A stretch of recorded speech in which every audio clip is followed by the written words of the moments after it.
j'entends à la primaire les gens qui disent faut supprimer l'ENA, faut supprimer les grandes écoles, faut supprimer tout ça, faut démissionner de la haute fonction publique, si on fait de la politique et tout. Ah ouais?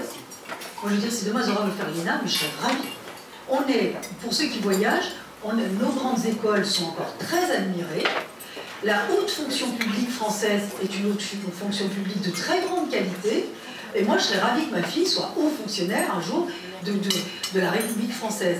Et moi, je pense que ceux qui veulent l'éliminer, ils ne veulent surtout pas qu'elle soit accessible à d'autres. C'est tout. Donc ils veulent l'éliminer pour créer un autre système qui soit encore moins accessible. On supprime l'ENA. Et alors? Ça améliore la vie économique française? Je ne le crois pas. On dit, si on fait de la politique, il faut démissionner de la haute fonction publique française. Moi, je suis magistrat par ailleurs. Enfin, évidemment, je suis en disponibilité. On n'est pas payé, notre carrière ne progresse pas pendant qu'on fait de l'activité politique. Et ben moi, je vais vous dire, j'ai pas envie de démissionner, je me suis battue pour devenir magistrat. Et si demain, je rate une élection, moi j'aimerais bien avoir la chance de pouvoir avoir mon job demain, parce que moi je suis pas rentière, je suis pas une héritière, ce que j'ai, je l'ai gagné. Et ben, les gens me disent, ah ben oui, alors les élus, il faut plus les payer. Il faut les payer moins cher. Et ben c'est comme ça qu'on aura des élus ou médiocres, ou des élus border. Parce qu'à un moment donné, il faudra savoir, ils iront, parce qu'ils ne pourront pas vivre comme on veut. Je vous donne l'exemple du 7e arrondissement. Quand on a voulu faire la liste avec René François Bernard et Emmanuel, moi j'ai dit je vais renouveler. Par exemple, il y a une tradition dans le 7e, c'est un des rares arrondissements, où nous avons des gardiennes dans les immeubles. Donc je réunis tous les mois des gardiennes.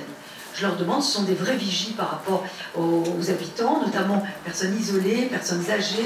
Elles vous donnent quand même aussi la tonalité de ce qui manque, de ce qu'il faut.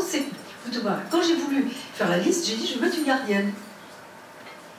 La jeune femme avait dit oui, et elle nous a dit non quasiment la veille. Elle a dit oui, enfin, moi, il faut que je bosse, faire campagne, les réunions, le temps, et il faut que je gagne ma vie. Donc du coup, elle ne peut pas faire de politique. Et donc, la politique aujourd'hui, et plus ça va aller, ça va être réservé à des professionnels de la politique. Un exemple, moi je suis maire, j'habite le 7e. Moi je ne suis pas payée comme maire, je suis payée comme parlementaire européen. Effectivement, tout est sur Internet, c'est transparent, on n'y va pas, on n'est pas payé, le Parlement européen a pris de l'avance sur les parlements nationaux, donc tout le monde connaît nos rémunérations. Et maintenant que la haute autorité, on a notre patron, on a tout est déclaré. Moi j'habite le 7e, vous imaginez bien que si j'ai un enfant, et il faut aussi vivre, donc du coup, non mais ça, il faut qu'on l'ait en tête. Donc demain, si on dit, vous ne pouvez plus travailler par ailleurs, ce qui a été, on a failli avoir le cas, moi je veux dire, je ne peux plus faire de politique. Parce qu'à un moment donné, il faudra que je fasse un choix. Où je vais travailler, où je fais de la politique. Les primaires, ça va être un grand moment politique pour la droite. La gauche, je pense, attend le résultat de la primaire, il faut se dire la vérité. Et puis, rien, tout est ouvert. Tout est ouvert. Parce que certains disent, oui, le gagnant de la primaire de droite sera le futur président de la République. Ah, moi, je ne suis pas du tout convaincue là-dessus.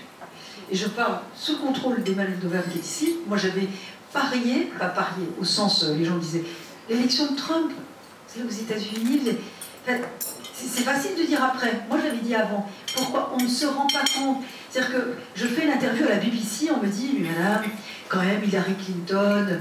Je dis, mais, et puis ce type qui est misogyne, qui est sexiste. Je dis d'abord, moi je ne m'inquiète pas pour Mme Hillary Clinton, elle a moyen de se défendre. D'abord, c'est le premier point.